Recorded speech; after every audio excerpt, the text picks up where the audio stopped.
Good morning, good afternoon, good evening to those of you who are joining us from across the world today for another edition of Pandemic Punditry brought to you by the Content Experience Company. We are honored and thrilled to have with us Tiila Abbitt, CEO, founder, creative director of Aether Beauty with us.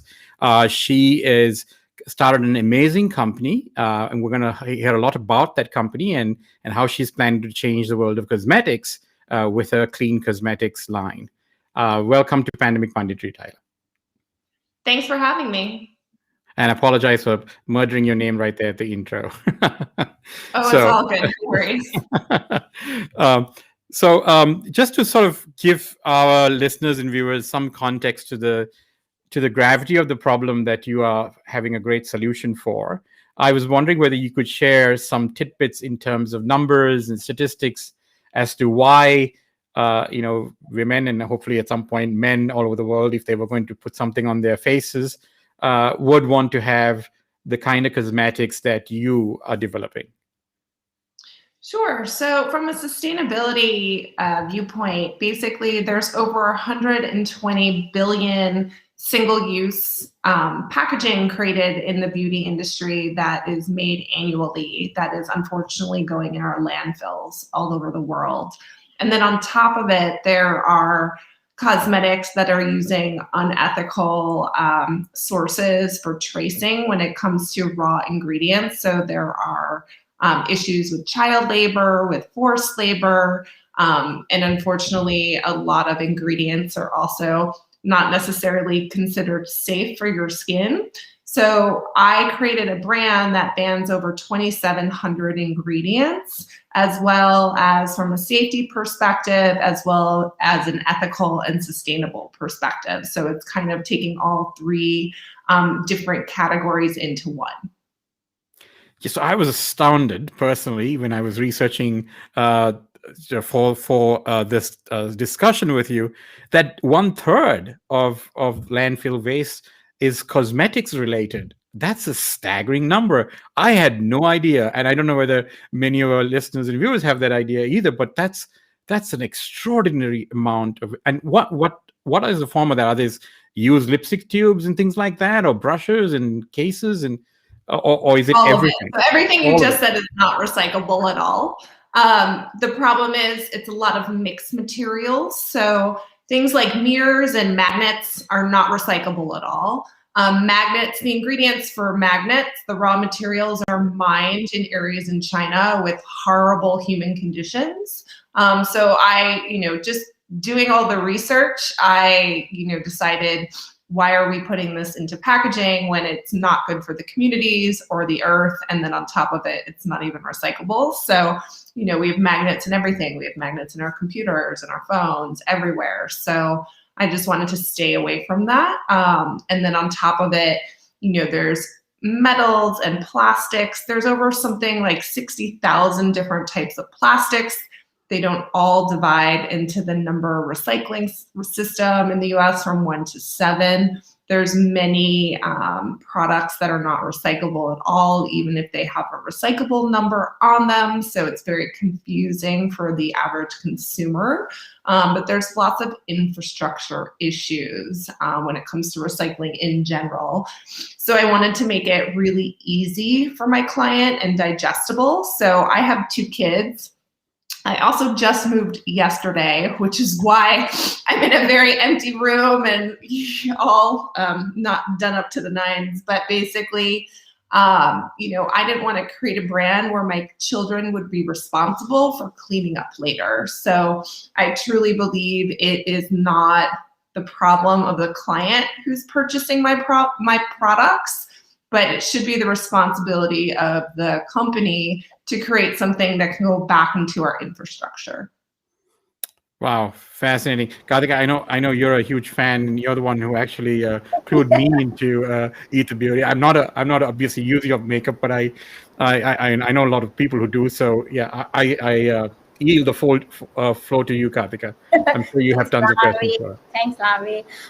So Tiila, when I was doing some research about the beauty industry, I was kind of shocked to find out that the FDA who kind of overlooks the cosmetic industry. They don't actually approve new cosmetics that come into the market.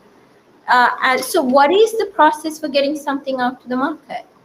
Yeah, the FDA is very overloaded with different industries. And so cosmetics, they unfortunately don't get involved unless there is a product issue. So if people start complaining about a product, if a product burns someone's skin or there's some sort of issue, people will complain and the FDA will do sort of an investigation. But unfortunately, you know, anyone can sort of make something. People can make stuff in their kitchen and sell it on Etsy. When it comes to makeup and regulations, there's testing that is quote unquote required, but there's no proof on anything, and you don't necessarily have to do a lot of the testing. It's basically up to the brands to self-regulate. Wow. So basically, does that mean when somebody says not tested on animals, that means it's just not tested at all? Or? No, that doesn't necessarily mean it's not tested at all. So a lot of people test things on themselves, on, you know, their friends and family. They'll test it on humans is what they like to say. But there's definitely lab tests. There's allergy tests you can do. You can do contamination. You can do compatibility. You can do different types of tests. You know, it just isn't necessarily public facing, and there's nobody regulating this space to be able to prove that certain people, certain companies are kosher, sort of. It's really interesting. We had Dr. Carol Treasure on the show. I don't know whether you know of her, but she does a lot of cruelty-free sort of vegan testing for cosmetics industries as well. So she has a complete line of sort of tests that one could use. And so she sort of initially sort of sparked awareness around the issues of tests and how rigorous they really need to be, especially if you're going the vegan route or the cruelty-free route, because a lot of the tests that the larger cosmetics companies, material companies do is based on lots of cruel animal testing. So she's developed a whole series of what does she call them? I think essays or whatever that you can apply across the board for various tests that you can do against skin contact and things like that for cosmetic industries. The other interesting part that I think sort of connects into what you just said about plastics.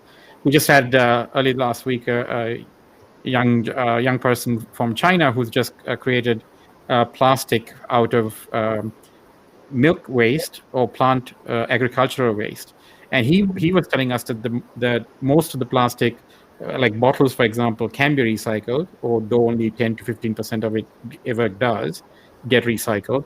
But the harder plastics to recycle are the films and things like that, and that have multiple layers in it, and they are impossible to recycle. So, and he's been able to create, or he's creating food grade plastic film out of agricultural waste and milk waste. So fascinating. I mean, the future obviously looks better for products like that. But I understand that even your containers are completely recyclable, compostable, right? So is this a part of that whole system of reusing everything and not having any impact on the planet sort of ethos that you're developing for the company?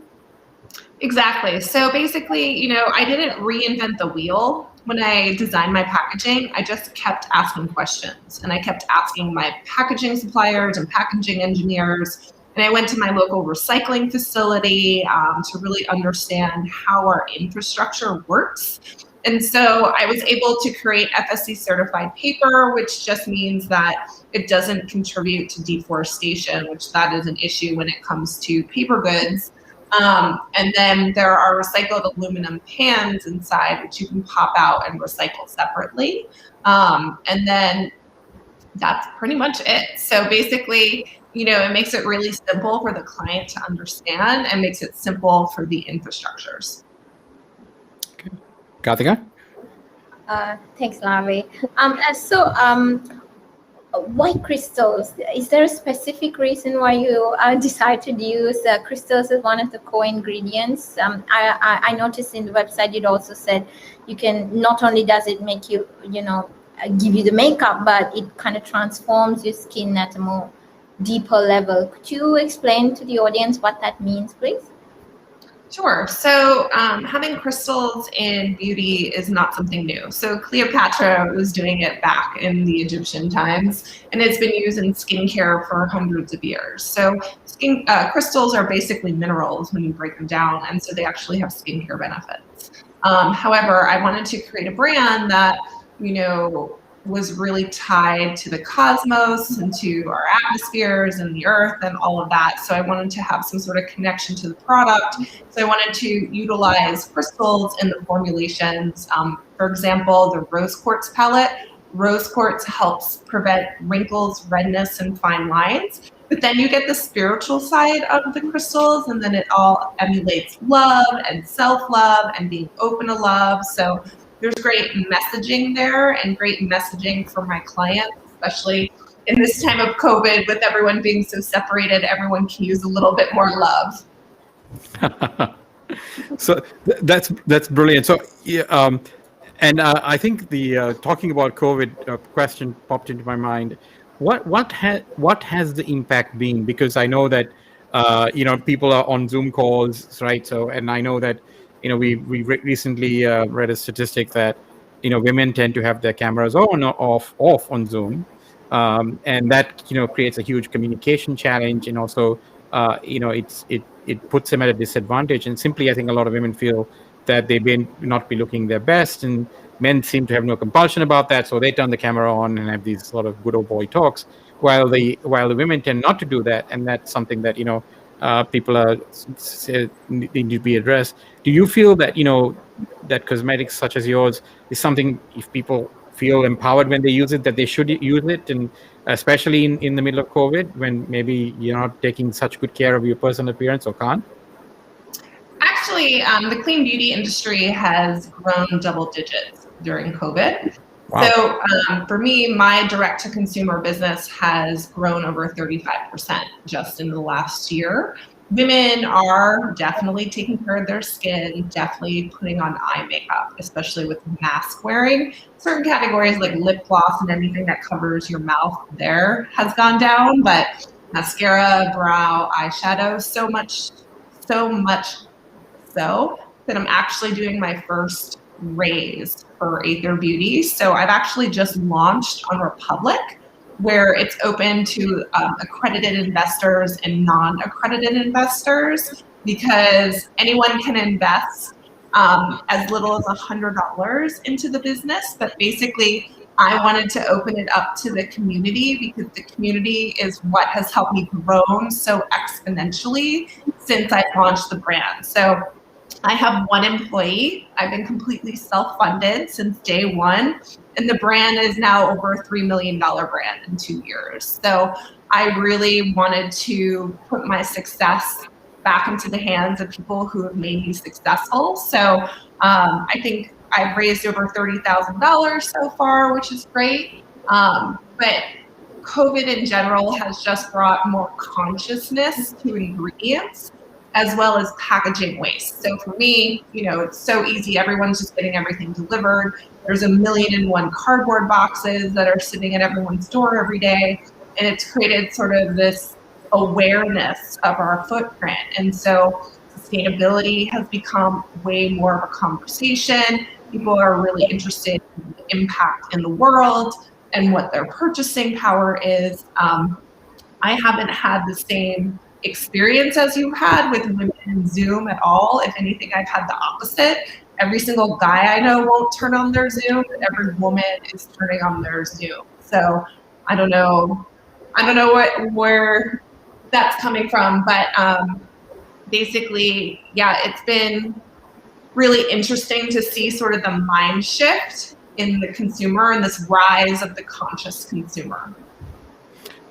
It's great news. Go ahead, Karthika. Sorry, just speaking of the conscious consumer, Tiila, and what kind of movement do you want your brand to inspire in the consumer? I mean, I definitely think it's really, the whole point is sort of so people are aware more of what they're purchasing. You know, it's so easy to buy a product and not understand who made it, who touched it, where it came from, how far it traveled before it got to your house. And there are so many lives besides the ecological footprint that goes into just one little product. So really understanding your purchasing power and that you really have the power in what you're purchasing, because industries aren't going to change. What changes industries is when consumers ask for change and ask for something different. And that's usually when industries will come forward. For me in the industry, you know, it's been really mind-blowing to get people to care more about sustainability and to do better. Like I said, what I have in packaging is not, you know, proprietary. There's no intellectual property. I just thought about the product problem differently.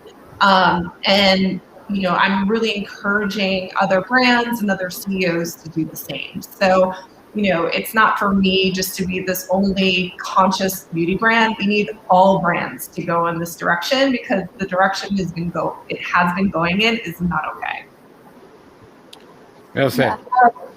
So it's interesting. You talked about sustainability. We talked about the crystals and sort of using the elements of the crystal. So it really sounds like your brand is Elemental Cosmetics, that you're basically using the elements that you can derive from nature to build cosmetics for lips, eyes, and, you know, I think mouth. Is that correct? Yeah, that's exactly correct. Yeah, I just find inspiration from, you know, the cosmos and infuse that into every product I design. Wow.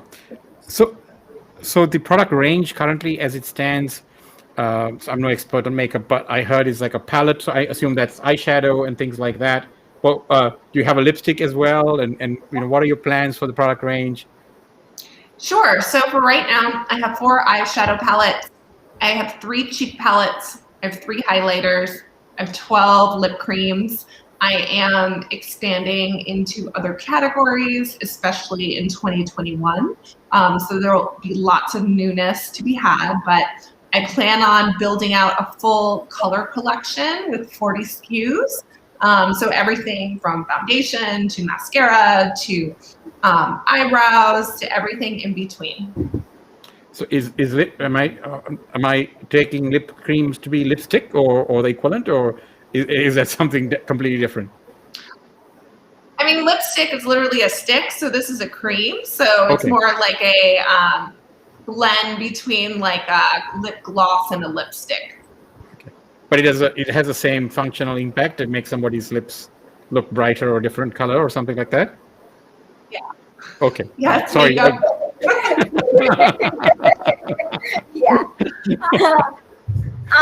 So Tiila, you were talking a lot about giving back to the community and, you know, sort of crowdfunding the company and stuff like that. Mm-hmm. So is the brand targeted at women specifically, or is it inclusive in terms of the transgender community, and basically is it open to anybody, or do you have plans to go to market separately?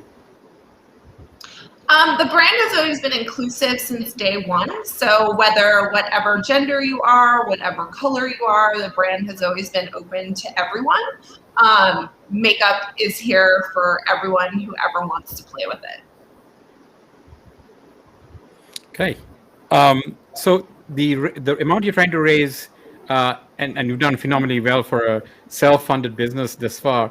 What is the target that you're trying to raise through this Republic raise that you're doing? I'm trying to see how high is high. I think legally on Republic you can raise up to $1 million. But for me, you know, I've been talking to investors since day one. So I've had like over 300 conversations with VCs and all of that. And for me, you know, with 93% of VC funding being controlled by white men, with a $70 trillion industry that only 1% is controlled by women, it just never sat right with me. And I didn't want to just work my butt off to make these people rich, honestly. And I really felt that the people who've been there since day one should be the ones that deserve to grow with me as I grow. There's sort of a problem in the VC world, in my opinion, where, it's just this exponential growth at all costs.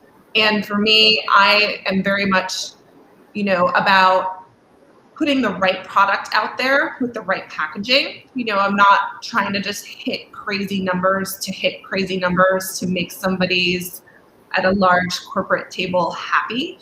I am here to make sure that the mascara I put out there is fully recyclable and is biodegradable and hits all these targets for myself. And I'm not going to sit there and have someone compromise that. So I really want to empower my community and make sure that I'm always set up to make the right decisions for the brand. Well said. It's really interesting. I think that it's phenomenally sort of distorted and shocking to hear the numbers skewed so against women entrepreneurs. I know this even in the in any industry you take across the board where VC investment is concerned, those numbers are literally the same. And that's just, women are twice as likely to fail for lack of cash from support than any other company. It's pretty astounding once you kind of dive into the numbers. Yeah.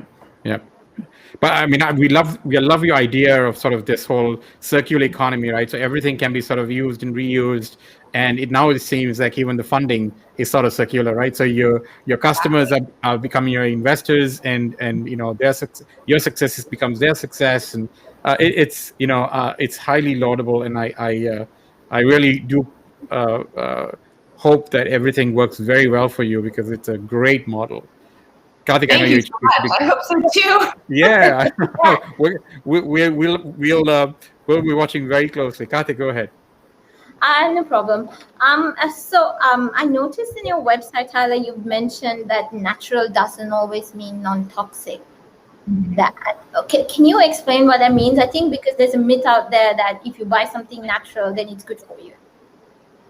Sure. I mean, not everything natural is great for you. So asbestos is natural, lead is natural, coal tar is natural, all these things that you wouldn't want in your makeup products. And there's this misconception that synthetic must equal bad sort of thing. And synthetic products are not necessarily bad for you. There are safe synthetics as well as non-safe synthetics, and safe natural ingredients as well as non-safe natural ingredients. So we do a blend of both worlds to really be able to push the efficacy, because it's one thing to have something that's like Whole Foods granola that like doesn't really last, and I'm really competing for the conventional beauty client because it's not just the natural girl that wants non-toxic ingredients. Synthetics can actually be more sustainable too than natural products. So some natural products, it takes so much water to grow it. If you're buying organic, how much work that goes into. Or if you make something in a lab, your eco footprint is actually a lot smaller, and you're not utilizing farm space or water usage or anything like that. And then there's issues with child labor. So for instance, mica has a huge issue with child labor, especially in India. And so being able to use synthetic mica, which is made in the lab, guarantees that you're not utilizing any sort of child labor. And actually it's like clear. So when mica is mined, mica naturally grows with other minerals, just like how other minerals grow. It's not like farmed and like manicured, sort of like naturally sort of grows. So it becomes a sort of smoky color. But if you create it in a lab, it's actually clear. So you can get different colors and shades, which is how I'm able to get such a broad range of colors for in this sort of space. That's not something that is really common. So just knowing all these tips and tricks. So my background, I used to be the head of product development for Sephora for over 7 years. So that's where I really got my training in this space, and really understanding what the Sephora client is looking for, really understanding how to work with all my manufacturers, and just really sort of being able to put all the pieces together in order to sort of make this brand. So let me ask you. So I understand 7+ years at Sephora. So what was the entrepreneurial streak a result of some sort of aha moment, a revelation of some kind, or something else? That suddenly said, no, I'm done. I'm going to do this all myself and prove that I can do it. What was the spark that sort of lit this amazing fire of yours? Sure. So I've been a vegetarian for over 27 years, and I always sort of live this organic lifestyle. So I worked as an organic cook in college, and I got an organic couch made because I'm terrified of fire retardants in my house and all this sort of stuff. But I sort of disconnected that from my job. My job was my job, right? And just after a while, I just started to put the pieces together and being like, this doesn't really sit well with me anymore. And in fact, I actually volunteered there on top of my day-to-day role and became their head of research and development for sustainability for all of Sephora. And in that role, I got to visit a ton of sustainable cosmetic conferences.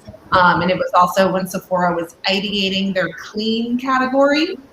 And so the buyers brought me in just to have my opinion when all these third-party makeup brands were coming in to present as options for Sephora to bring in. And for me, I had never been so bored at meetings at Sephora. So you're used to seeing formula innovation and colors and trends, and this category was about 10 years behind the conventional beauty space. And I literally knew I could formulate better. I was telling a brand founder how to fix their foundation before they relaunched it, and they stopped the meeting and they were like, who are you? And so I just realized it was like, a lot of these founders don't come from the beauty industry. They come because they get pregnant, they have a skin allergy, and they start peeling away the onion, so to speak, and learning about it, which is great. But I had 7 years of product development experience and really sort of, could leapfrog ahead of understanding where the space is going, what the client is really looking for. And on top of it, no one was talking about sustainability. And that was such a disconnect for me, being like a quote unquote clean brand, but your packaging is going into the landfill. Like, where are you sourcing your raw materials from? Those sort of conversations. And for me, I actually didn't know if sustainability was going to be very client facing or if my client would care, honestly. For me, it's always about efficacy as the number one concern, because most people assume clean makeup or natural makeup doesn't work as well as conventional. And that's really why I left my job, to prove that that's not the case, that you can have beautiful, innovative formulas that can be even better than conventional. But then, P.S., it's sustainable, P.S., at the source, it's vegan, it's cruelty-free, it's organic, it's all these things, which just makes the client fall more in love with the brand. But as the years go by, that is becoming more of an important conversation, but I have been doing that since day one. So it's not like I have to go back and redo all my packaging, redo all my formulas, which a lot of brands are sort of scrambling to do right now. It's always just been part of the brand ethos.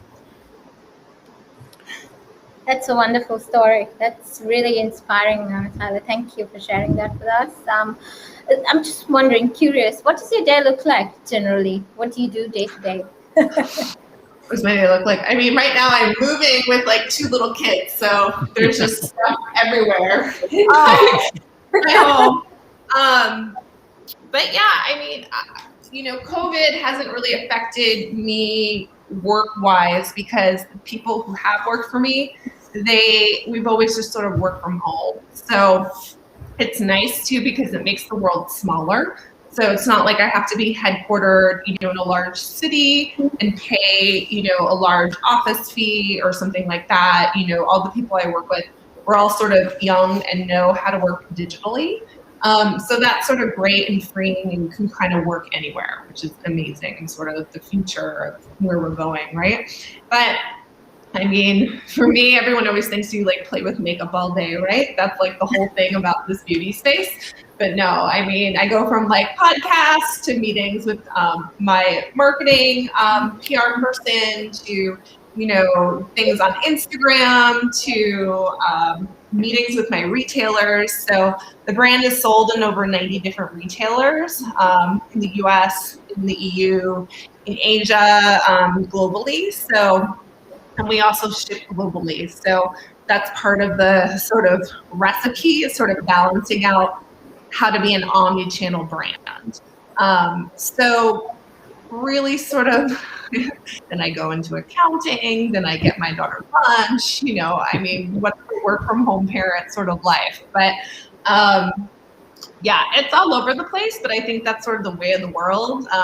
But the one thing I have to say is I think women who have had kids work the most efficiently out of anyone I've ever met, because you've sort of had to. So when I went back to work at Sephora after I had my first daughter, you had meetings that then you had to go like pump in between and like run to a meeting and then do your emails and do all this stuff and then like go home and see your child or pick them up from daycare. Like you become the most efficient person when it comes to your time, to be able to, sort of take that perspective into this, because having your own business, you can definitely, work all the time, every single day, 7 days a week, but that's not really, who wants to live that way? Sure. So you need to sort of balance everything, but be able to, grow your business and take it forward. Thanks, Hannah. Sorry, Larry. Yeah. No, I just had a sort of a follow-up to that sort of day story here. Interestingly, so this, you said you had one employee and you did do all of this sort of digitally.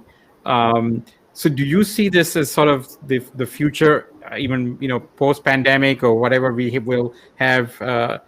This is in your opinion, this is the way to do it, right? I mean, you've sort of proved in the last 3 years or last 2 years, how you've done such a nice job or good job of building a cosmetics brand from scratch, and you've done that with sort of all this efficiency built into this process.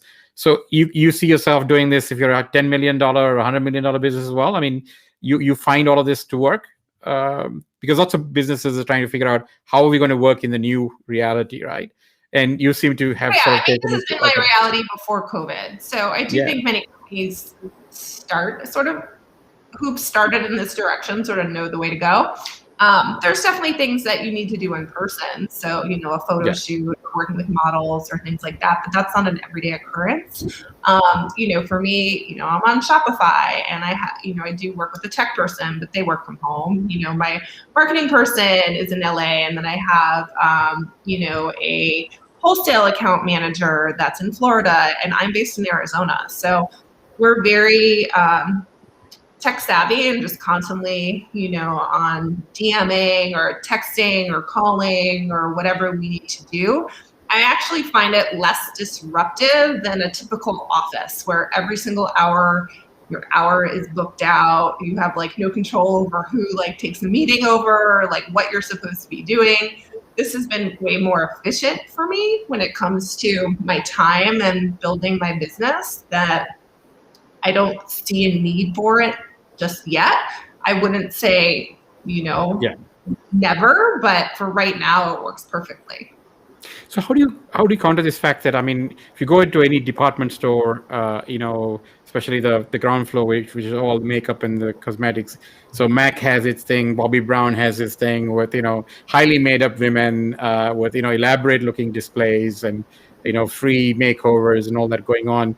How do you compete with that? And has that dramatically changed with COVID as well? And for a brand, do you ever see yourself doing something similar, or are you coming up with sort of your own innovative way to sort of get to the consumer without all of that extra, sort of pizzazz, I guess? I mean, conventional beauty brands, depending on the brand, have been dying for a while because they haven't changed for the new client. They've sort of been doing the same cookie cutter stuff like MAC and Bobbi Brown and everything, although Bobbi Brown just came out with her own brand. But, you see the death of these old school brands. Like, I'm sure you're aware of Becca closing their doors. But there's a lot of innovation coming with DTC brands, with indie brands. they're sort of pushing the market forward. I am in retailers, so I am in both retail and DTC. I think the challenge with retail right now is COVID. So you can't sample, you can't touch anyone, you can't get a makeover, you can't do anything like that. But in this space, there's so many outlets for sampling in the beauty market. So there's boxes like BoxyCharm or Ipsy or any of those large boxes that you can get product into the hands of clients. And for me, that really comes back to the efficacy. So that to me is the number one concern, like I said before, that there's no reason for me to develop a product, put it out in the market if the formula is just okay. You know, there are plenty of mascaras out there, there are plenty of beauty brands, but in order to stand out, your product has to work. So sampling is definitely a huge component for the brand. So we do a lot of that on our own websites with our retailers, and we just signed a big box partnership for the latter half of the year. And we have data that says once our client tries the product, she will come back and buy everything because they're so astounded by how well the product works. And then, like I said, they fall more in love with the brand because of the crystals, because sustainability. Like I get so many comments like, I can't believe this is clean. I can't believe this is sustainable. What have I been buying for the past like decade? So it's been really sort of interesting, but you know, sampling is sort of the way of the future, especially because you cannot touch anyone right now. You can't apply to people's skin, especially in a retail environment.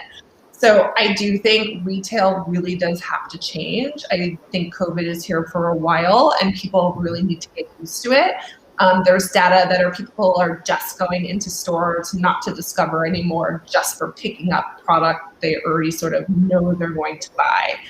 So there's no more discovery in that sort of sense. So how do you break that mold? I really think box partnerships are the way of the future. I'm in conversations with one where I'll be able to reach their platform of people, which has a few million people, as well as sampling a few 100,000 units.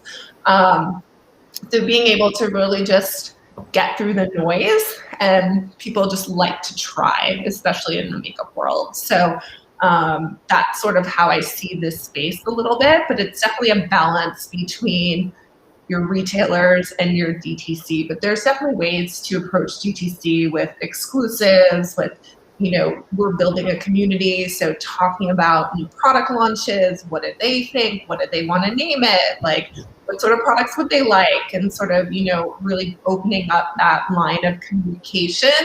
Otherwise, it just becomes this brand, you know, and for me, the clean beauty space really lacked when it came to branding and storytelling and marketing. Like it was all about, it doesn't have this ingredient, which, you know, is fine, but there's no real beef behind the brand. Like if you look at these iconic brands, like even like Urban Decay or Fenty or Pat McGrath, like there's real branding and connection to the client.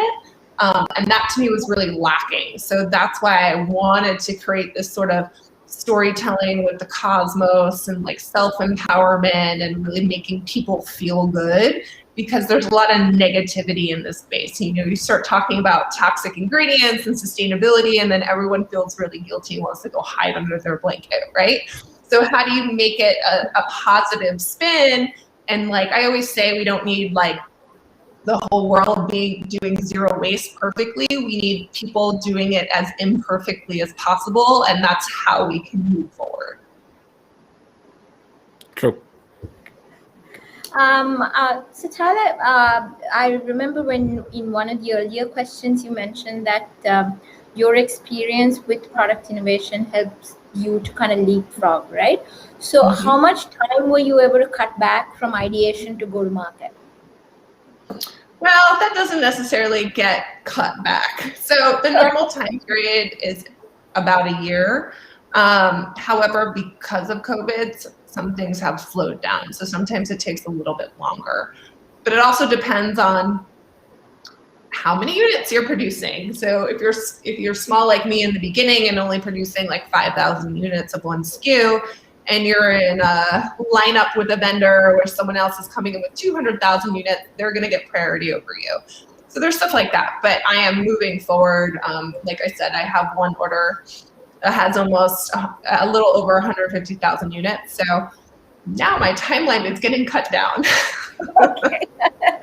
It's more like getting into the eyes of, in line for production. But the manufacturers I utilize are based in the US, so they're not at full capacity due to COVID, so things have slowed down because of that.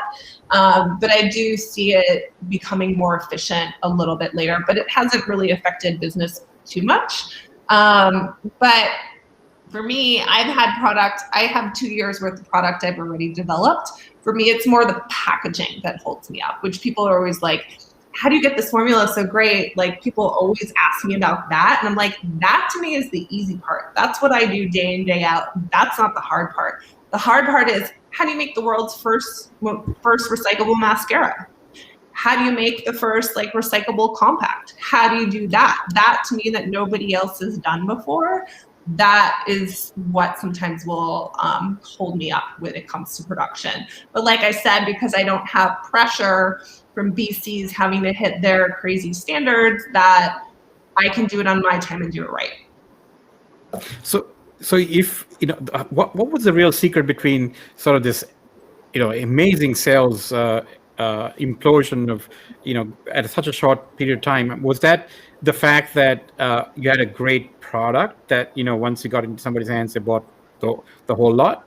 Was it sort of the packaging? Was it sort of the story? Was it the entire category that you've come together, which is that no one else maybe, and I'm maybe vastly oversimplifying, I'm not an expert on the cosmetics field and all your competitors, but are you the only brand out there that sort of puts this entire story together? I mean, everything is sort of sustainable. It's clean. It's packaging is recyclable. I mean, you're going back to your own customers for funding. I mean, are you the only brand out there that's doing that?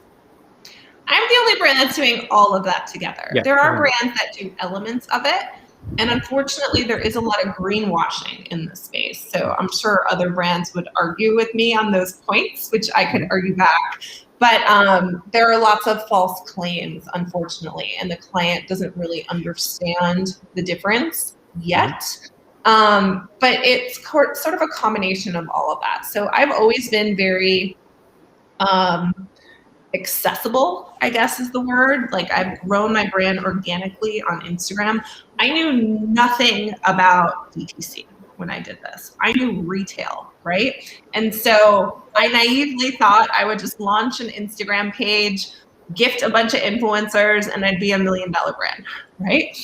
Well, when that didn't happen, I had to pivot and start working with my retail partners. So I started to grow fast with retail first, because that's what I knew. And then at the same time, I was growing my DTC. So when I first launched, my split was like 88% wholesale and 12% DTC. And now, as I have explained, it's grown to 35% DTC, and I've done nothing different except constantly, be on my social channels. I actually write a blog. My blog gets so much traffic for the website, where I talk about all different topics, products to ingredients to wellness. I think the fact that I also bridge wellness with the crystal infusion also gives me an advantage over other brands. But really sort of bringing this positive spin to the space. But yes, efficacy. Like, my brand is rated 5 stars, even on Sephora.com, which is incredibly hard to do. The average conventional color brand is rated a 4.2. So if you take my brand at a clean makeup rates a 3.8, which just shows that people aren't there with efficacy. They aren't there meeting the expectations, but basically really sort of changing the client's mindset and getting her to try, because unfortunately the past 10 years of clean makeup, the efficacy wasn't there for our clients. So that to me was the biggest hole. So it was like, I can do this. And then putting in the other pieces is sort of what makes people, I think, fall in love with the brand. I think we have a question from the audience, I think. Bobby do. wants to know, do you believe there's anything wrong with a man wearing concealer or bronzer, maybe a little eyeshadow? I think you answered that early in the conversation, but which is I think makeup is freedom of expression. You know, people have been wearing makeup forever. People, whether they're using it to cover up their skin, make it more even, or using it to be a creative expression, I think it's great. I don't think I'm here to tell anyone what to do with their lives. I think if they want to do something, they should do it. And you know, I am an artist. I have 2 kids. They both wear makeup, and I have a boy and a girl, and I think that's freaking awesome.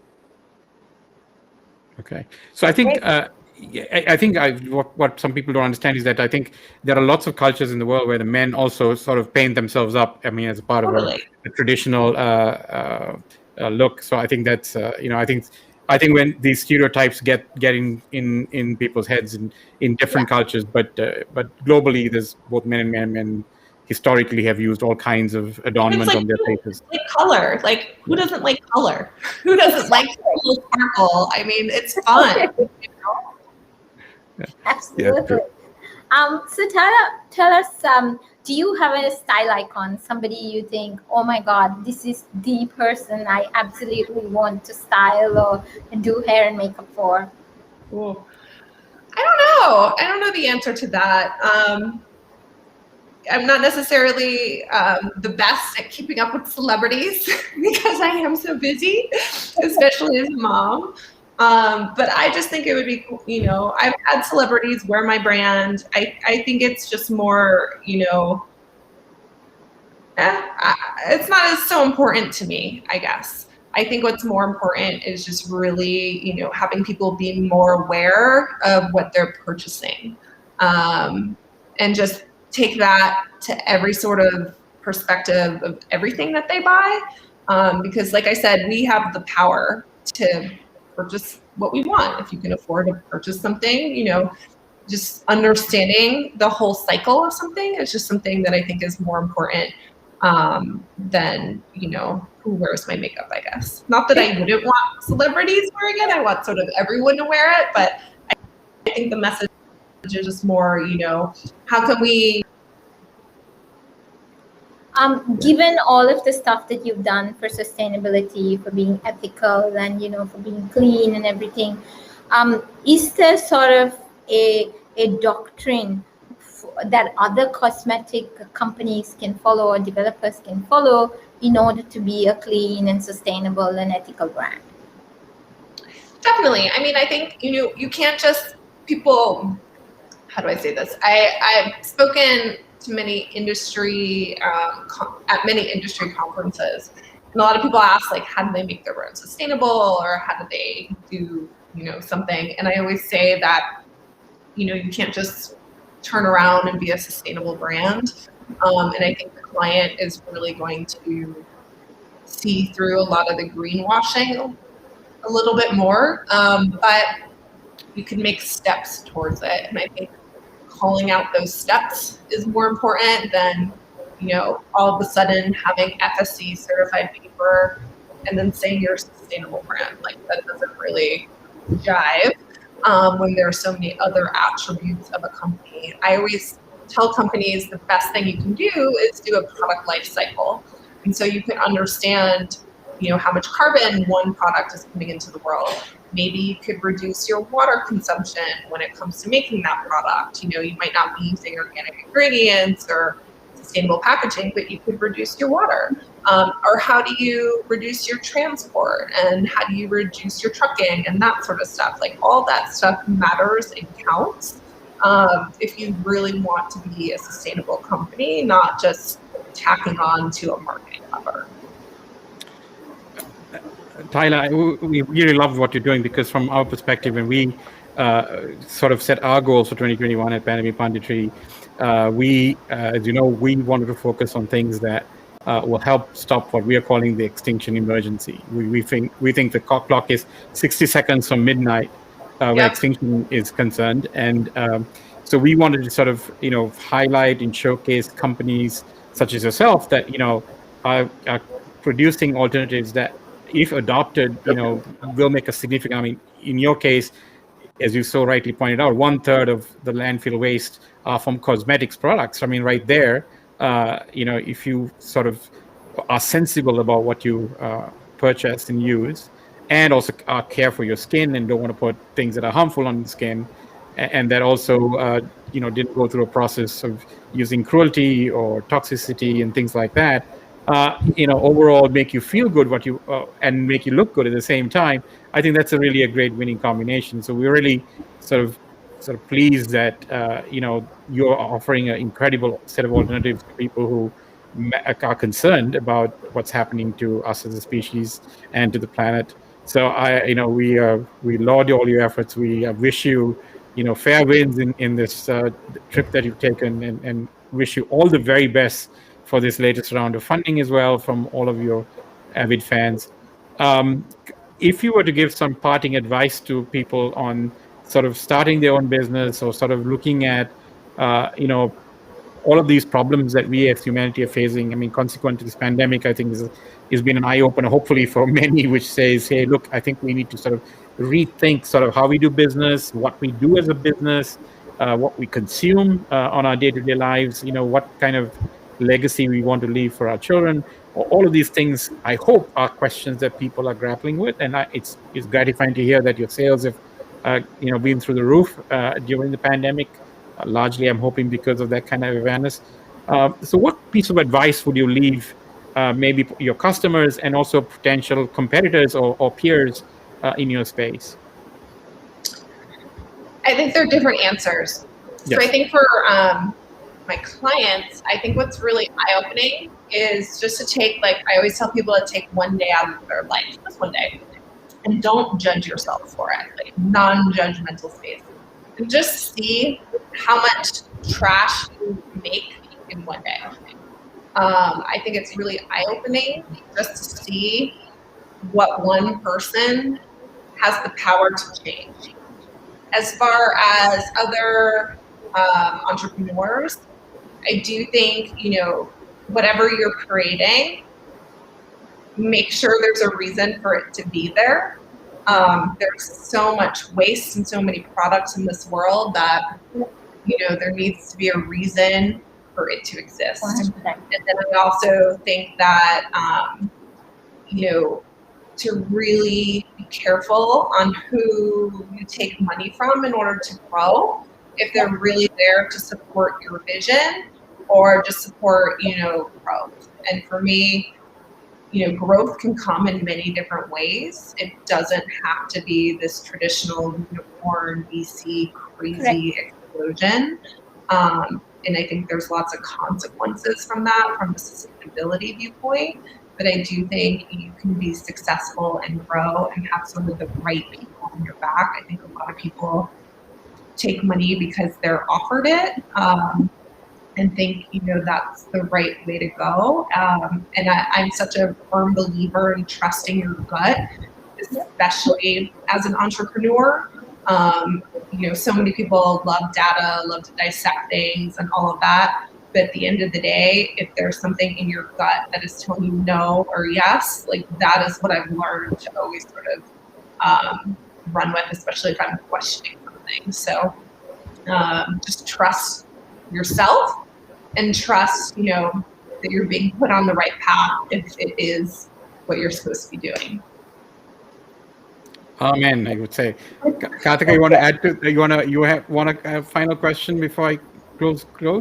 No, I mean, 100% agree with everything that she said. And, that is an absolutely positive way to look at the world, especially for entrepreneurs. Have a reason for the product to be out there, because we have so much of trash and so much of sustainability issues in the world, for sure.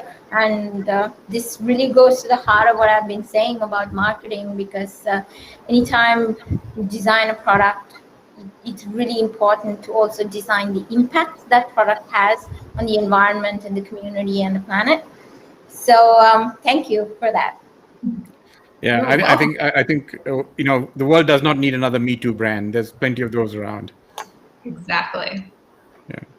Yeah, so I think to close, Tiila, I think the reason we sort of decided to sort of bring you on for a number of reasons. I mean, an exciting company, but we also have started something called Mindful Mondays here, and the world's had meatless Mondays, but we wanted to expand that thesis a little bit more, and get people at least one day of the week to think of not only what they would eat, but what they would use and makeup and things like that. Just like you suggested, take a day out of your week and then reassess the impact it's making on yourselves, on the planet, and on your life, and then make some conscious choices in what you consume, right, and use. And so I'm hoping that lots of people listening in will go to your brand, and if they were thinking of using makeup, here's a good excuse to try a new brand, and instead of using it just for on Mondays, use it all 7 days of the week, and keep buying the entire range, if that makes sense. So if somebody is living outside the US or Europe, or in this part of the world, in Asia,